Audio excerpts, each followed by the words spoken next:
కేంద్ర రాష్ట్ర ప్రభుత్వాలు బీఆర్ఎస్ నాయకులను బెదిరించి లొంగదీసుకునే ప్రయత్నం చేస్తున్నాయని ఆగ్రహం వ్యక్తం చేశారు మాజీ మంత్రి హరీష్ రావు. అధికారంలో ఉన్న కేంద్ర రాష్ట్ర ప్రభుత్వాలు ప్రతిపక్ష ఎమ్మెల్యేలను ఈడీ, ఐటీ దాడులతో వేధిస్తున్నారని మండిపడ్డారు. ఎమ్మెల్యే గూడెం మహిపాల్ రెడ్డి ఇంట్లో ఎలాంటి అవినీతి ఆస్తులు దొరకలేదన్నారు. రాష్ట్రంలో కాంగ్రెస్ ప్రభుత్వం బీఆర్ఎస్ ఎమ్మెల్యేలను ఒత్తిడికి గురిచేస్తూ వాళ్ల ఇళ్ల చుట్టూ తిరుగుతూ బెదిరింపు ధోరణికి పాల్పడుతున్నదని ఆగ్రహం వ్యక్తం చేశారు హరీష్ రావు.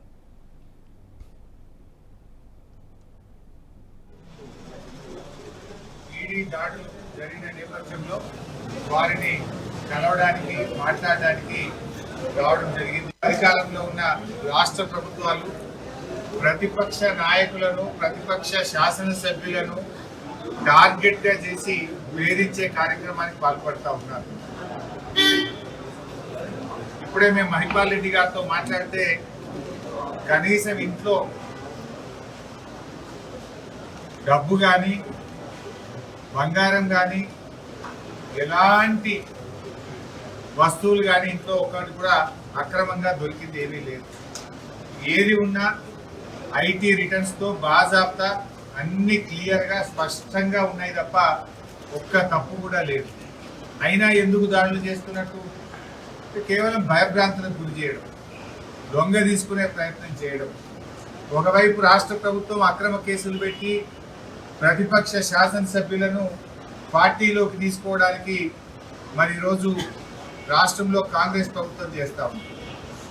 ఇవాళ దేశంలో ఐటీ, ఈడీ దాడుల గురించి ఏ రకంగా జరుగుతున్నాయో దేశ ప్రజలందరూ కూడా చూస్తూ ఉన్నారు. కేవలం ప్రతిపక్ష నాయకుల మీదనే జరుగుతూ ఉంటాయి. ఇవాళ నీట్ ప్రశ్నపత్రం లీక్ అయింది.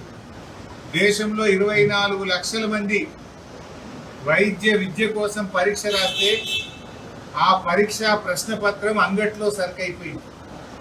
బీహార్లో, గుజరాత్లో 2 రోజుల ముందే ప్రశ్నపత్రాన్ని 30 లక్షల రూపాయలకు అమ్ముకున్నారని అన్ని వార్తలు వస్తూ ఉన్నాయి. ఆ ప్రశ్నపత్రాలు అమ్ముకున్న వాళ్ళను బీహార్ పోలీసులు అరెస్ట్ చేసినారు. మరి అది ఎందుకో ఈడీ దాడులు చేయరు. అక్కడ మీకు పిఎంఎల్ఏ కనబట్టలేదా? అక్కడ డబ్బుల విషయం కనబట్టలేదా? ఈ దేశంలో 24 లక్షల మంది వైద్య విద్యార్థులు, వాళ్ళ తల్లిదండ్రులు ఆందోళన చెందుతూ ఉంటే ప్రశ్నపత్రం లీక్ అయితే ఎందుకో కేంద్ర ప్రభుత్వం స్పందించదు. అక్కడ ఆ ప్రశ్నపత్రం లీక్ అయిన అధికారుల మీద కానీ, పరీక్ష పెట్టినటువంటి ఎన్ఏటి మీద కానీ ఎందుకు ఈడీ, ఇన్కమ్ ట్యాక్స్ దాడులు చేయరు? అంటే అధికార పక్షానికి ఒక నీతి, ప్రతిపక్షానికి ఒక నీతి.